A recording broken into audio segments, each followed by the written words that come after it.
পুকুর থেকে আমরা বিপুল পরিমাণে দেশীয় অস্ত্র, সাথে 6টি রাইফেল, ম্যাগাজিন পেয়েছি আরও 6টি, এবং সাথে 16 রাউন্ড অ্যামুনিশন এবং 2টি শর্টগান অ্যামুনিশন আমরা এখান থেকে উদ্ধার করতে পেরেছি।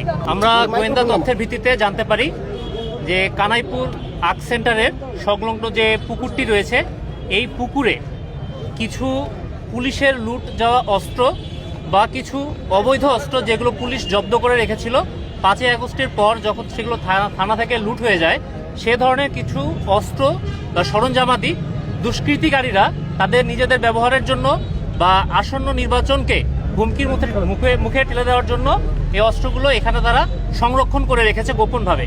তো সেই তথ্যের ভিত্তিতেই আজকে আমরা ফরিদপুর আর্মি ক্যাম্প একটি অপারেশন পরিচালনা করি, এবং পরিচালনা করার সময় আপনারা দেখতে পেয়েছেন 72 ঘন্টা ময়েশ্চার লক সমৃদ্ধ লিলি বডি ওয়াশ শিয়া বাটারের গুডনেস স্কিন রিপেয়ার করে রাখে সফট ও গ্লোয়িং। পুকুর থেকে আমরা বিপুল পরিমাণে দেশীয় অস্ত্র, সাথে 6টি রাইফেল, ম্যাগাজিন পেয়েছি আরও 6টি, এবং সাথে 16 রাউন্ড অ্যামুনিশন এবং 2টি শর্টগান অ্যামুনিশন আমরা এখান থেকে উদ্ধার করতে পেরেছি।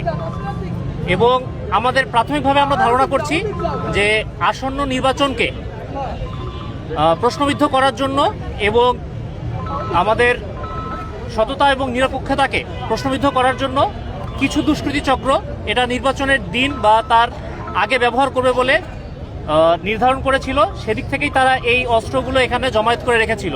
পুলিশ বর্তমানে যেটা বলেছে আর কি, যে এই অস্ত্রগুলো সরাসরি তারা ব্যবহার করে না তাদের কাজের জন্য, তবে থানা থেকে লুট হয়ে যাওয়া অস্ত্র কিনা এ ব্যাপারে আমাদের সন্দেহ থেকে যায়।